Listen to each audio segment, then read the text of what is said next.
Hey guys, in this video, I'm showing you how to use Trendspider to trade, so you can spot trends, find entries, and make smarter trades, whether you're new or already active in the markets. First off, log into your Trendspider account and select a stock or crypto pair you want to analyze.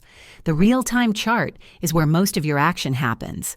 Next, use the built-in tools like auto-drawn trend lines, fractal patterns, and the rainbow chart to identify support, resistance, and momentum shifts. Here's a pro tip. Set up custom scans or alerts based on technical conditions.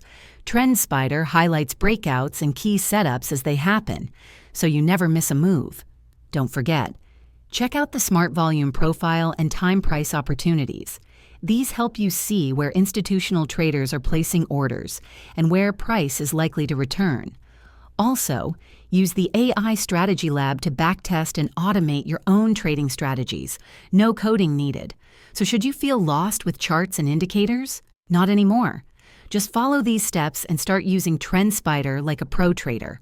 Let me know in the comments if you use Trendspider for your trading and what strategy works best for you. And if you found this helpful, hit like and subscribe.